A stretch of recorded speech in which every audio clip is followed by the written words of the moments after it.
Om Swastiastu. Perkenalkan, nama saya Kevin Adi Pramudia, NIM 202062121035, kelas A1, Prodi Arsitektur. Dalam mata kuliah teori dan metode perancangan arsitektur 1 yang diampu oleh dosen Ibu Made Anggita Wahyudi Linggasani STMT, di sini saya akan mempresentasikan materi dari organisasi, bentuk, dan ruang. Yang pertama yaitu hubungan spasial. Dua buah ruang dapat terhubung dengan beberapa cara, yaitu yang pertama, ruang dalam ruang, yaitu terdapat ruang tambahan di dalam volume ruang yang lebih besar. Yang kedua yaitu ruang-ruang yang saling mengunci. Ruang-ruang yang saling mengunci adalah area sebuah ruang bisa menumpuk pada sebuah volume ruang lainnya. Yang ketiga, ruang-ruang saling berdekatan. Ruang-ruang saling berdekatan merupakan dua buah ruang bisa saling bersentuhan atau terdapat garis pembatas di antara ruang. Yang keempat yaitu ruang-ruang yang dihubungkan oleh sebuah ruang bersama, yaitu ruang yang mengandalkan sebuah ruang perantara sebagai penghubung. Berikut merupakan contoh-contoh dari hubungan spasial. Organisasi spasial. Setiap organisasi diperkenalkan dan membahas karakteristik ruang, hubungan spasial, dan respon-respon kontekstual kategori tersebut. Yang pertama, organisasi terpusat. Merupakan suatu ruang sentral atau dominan yang dikelilingi ruang sekunder. Yang kedua yaitu organisasi linier, merupakan sebuah sekuen linier yang berulang-ulang. Yang ketiga, organisasi radial, merupakan sebuah ruang sentral yang terpusat dan menjadi sentral dari organisasi linier yang memanjang.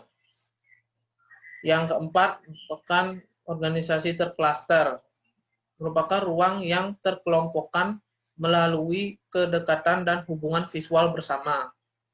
Yang terakhir yaitu organisasi grid, merupakan ruang-ruang yang diorganisir di dalam area sebuah grid atau struktur atau rangka kerja tiga dimensi lain. Organisasi terpusat. Organisasi terpusat merupakan sebuah komposisi yang stabil dan terpusat yang terdiri dari ruang-ruang sekunder yang mengelilinginya.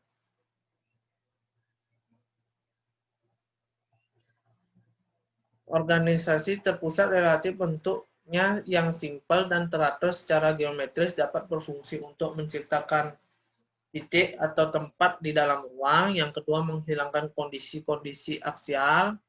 Yang ketiga, yaitu sebagai sebuah bentuk atau objek dalam sebuah area. Berikut merupakan contoh-contoh organisasi terpusat. Organisasi linier. Organisasi linier merupakan sebuah organisasi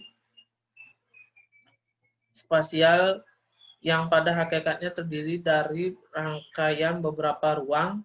Bentuk-bentuk ruang dalam organisasi linier dapat dihubungkan dalam lingkungannya dengan cara yang pertama menyambung dan mengorganisir bentuk-bentuk lain tersebut di sepanjang jalurnya, berfungsi sebagai dinding atau tembok penahan untuk memisahkannya menjadi bidang-bidang yang berbeda. Yang keempat, mengelilingi dan membungkus mereka di dalam suatu area ruang.